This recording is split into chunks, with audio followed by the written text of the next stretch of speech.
ಅವರು ವೇದಿಕೆ ಮೇಲೆ ಬರಬೇಕು ಅಂತ ಹೇಳಿ ಕೇಳ್ಕೊಳ್ತಾನೆ. ಅವರಿಗೆ ಎಲ್ಲ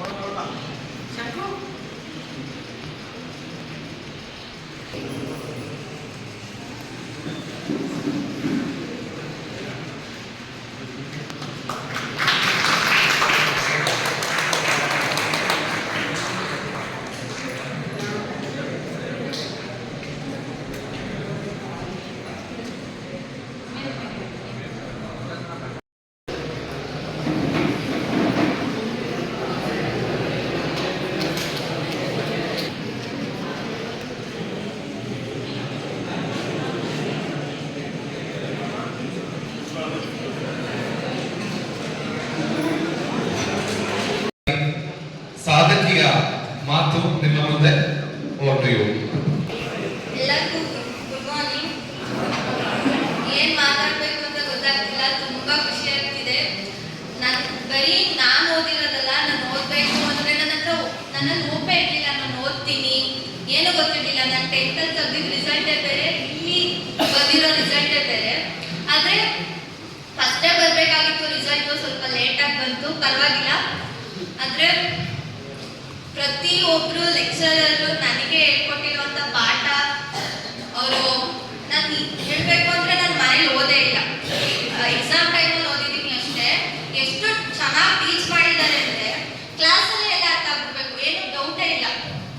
ಏನ್ ಕೇಳಿದ್ರು ಹೇಳ್ಕೊಡೋರು, ಮತ್ತೆ ಮತ್ತೆ ಡೌಟ್ ಬಂತ, ಏನಾದ್ರೂ ಡೌಟ್ ಇದೆಯಾ ಎಲ್ಲ ಪ್ರತಿಯೊಂದನ್ನು ಕ್ಲಾರಿಫೈ ಮಾಡ್ಕೊಡೋರು. ಎಲ್ಲರಲ್ಲೂ ಸಪೋರ್ಟಿವ್ ಆಗಿತ್ತು. ನಾನು ಎಕ್ಸಾಮ್ ಟೈಮಲ್ಲಿ ಒಂದು 8 ಅವರ್ಸ್ ಸ್ಟಡಿ ಮಾಡ್ತಿದ್ದೆ ಅಷ್ಟೇ. ಅಂದ್ರೆ ಎಲ್ಲ ಕಾಲೇಜಲ್ಲಿ ಕಲಿಸಿದ್ರಲ್ಲ, ಜಸ್ಟ್ ರಿವಿಷನ್ ಮಾಡ್ತಿದ್ದೆ.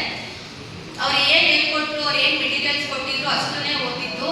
ತುಂಬಾ ಖುಷಿ ಆಗ್ತಿದೆ. ಅವರಿಂದನೇ ನಾನು ಇವತ್ತು ನಿಂತಿರೋದು. ನಾನು ಇವತ್ತು ಇಲ್ಲಿ ನಿಲ್ಬೇಕು ಅನ್ನೋದಕ್ಕೂ ಅವರೇ ಕಾರಣ. ನಾನು ಇವತ್ತು ನಿಂತ್ಕೋತೀನಿ ಅನ್ನೋ ನನ್ನಲ್ಲೇ ನನ್ಗೆ ಭರವಸೆ ಬರಬೇಕು ಅಂದ್ರೂ ಅವರೇ ಕಾರಣ. ಎಲ್ಲದಕ್ಕೂ ನನ್ನ ಲೆಕ್ಚರರ್ಸೇ ಕಾರಣ. ಮೊದಲನೇದಾಗಿ ಲೋಹಿತ್ ಸರ್ ಆಗಿರ್ಬೋದು, ಉಲ್ಲಾಸ್ ಸರ್ ಆಗಿರ್ಬೋದು. ಉಲ್ಲಾಸ್ ಸರ್ ನನಗೆ ತುಂಬಾ ಹೇಳ್ಕೊಟ್ಟಿದ್ದಾರೆ. ಅವ್ರ ಸಬ್ಜೆಕ್ಟ್ ಅಲ್ಲಿ ನಾನು 2ರಲ್ಲೂ ಔಟ್ ಆಫ್ ಔಟ್ ತೆಗ್ದಿದ್ದೀನಿ ಅಂತ ಹೇಳೋದು ನನಗೆ ತುಂಬಾ ಖುಷಿ ಆಗುತ್ತೆ. ನೆಕ್ಸ್ಟ್ ಬಿಂದು ಮ್ಯಾಮ್, ಸ್ಟ್ಯಾಟಿಸ್ಟಿಕ್ಸ್ ಅಲ್ಲಿ ನಾನು ಥಿಯರಿ ತುಂಬಾ ವೀಕ್ ಇದ್ದೆ. ಆದ್ರೆ ಡೈಲಿ ರಿವಿಷನ್ ಮಾಡಿಸಿ, ಪ್ರತಿಯೊಂದು ಥಿಯರಿನೂ ಓದಿಸಿ, ಬೇರೆ ಬೇರೆ ಮೆಟೀರಿಯಲ್ ಅಲ್ಲೆಲ್ಲ ಓದಿಸಿ, ನಾನು ಟೆಕ್ಸ್ಟ್ ಬುಕ್ ಓದಿಲ್ಲ ಆಗಿದ್ರೆ ನನ್ನ ದೇವರಾಣೆ ಸ್ಟ್ಯಾಟಿಸ್ಟಿಕ್ಸ್ ಅಲ್ಲಿ ಔಟ್ ಆಫ್ ಔಟ್ ಬರ್ತಿರ್ಲಿಲ್ಲ. ಟೆಕ್ಸ್ಟ್ ಬುಕ್ ಎಲ್ಲ ಕೊಟ್ಟು ಅದನ್ನೆಲ್ಲ ರೆಫರ್ ಮಾಡು ಅಂತ ಹೇಳಿ ಚೆನ್ನಾಗಿ ಓದಿಸಿಕ್ಕೆ ನಾನು ಇವತ್ತು ಸ್ಟ್ಯಾಟಿಸ್ಟಿಕ್ಸ್ ಎಲ್ಲ ಔಟ್ ಆಫ್ ಔಟ್ ತೆಗ್ದಿದ್ದೀನಿ. ನೆಕ್ಸ್ಟು ಶಿಲ್ಪಾ ಮ್ಯಾಮು, ನನ್ನ ಕನ್ನಡ ಇದುವರೆಗೂ ಯಾವತ್ತೂ ಅಷ್ಟು ಓದಿಲ್ಲ, ಬಟ್ ನನಗೆ ಕನ್ನಡದಲ್ಲಿ ತುಂಬಾ ಚೆನ್ನಾಗಿ ಹೇಳ್ಕೊಡೋ ಲೆಕ್ಚರರ್ ಅಥವಾ ಟೀಚರ್ ನನಗೆ ಸಿಕ್ಕಿದ್ದು ಅಂದ್ರೆ ಕಾಲೇಜಲ್ಲೇ. ತುಂಬಾ ಚೆನ್ನಾಗಿ ಹೇಳ್ಕೊಟ್ಟು ಕನ್ನಡದಲ್ಲಿ ಅಂದ್ರೆ ಲ್ಯಾಂಗ್ವೇಜ್ ಆಗಿರೋದ್ರಿಂದ ಹೆಂಗ್ ಸ್ಕೋರ್ ಮಾಡಬೇಕು, ಹೆಂಗ್ ಬರಿಬೇಕು ಅಂತ ಎಲ್ಲ ಹೇಳ್ಕೊಟ್ಟಿದ್ದೇನೆ. ಕನ್ನಡದಲ್ಲೂ ನಾನು 99 ತೆಗ್ದಿದ್ದೀನಿ. ಇನ್ನ ಇಂಗ್ಲಿಷ್ ಆಗಿರ್ಬೋದು, ಇಂಗ್ಲಿಷ್ ಎಲ್ಲ ತುಂಬಾ ವೀಕ್ ಇದೆ. ತುಂಬಾ ಖುಷಿ ಆಗುತ್ತೆ 95 ತೆಗ್ದಿದ್ದೀನಿ ಅಂತ ಹೇಳ್ಕೊಳಕ್ಕೆ. ಪ್ರಸನ್ನ ಸರ್ ತುಂಬಾ ಹೆಲ್ಪ್ ಮಾಡಿದ್ದಾರೆ ನನಗೆ, ಅದರಲ್ಲೂ ಗ್ರಾಮರ್ ಅಲ್ಲಿ.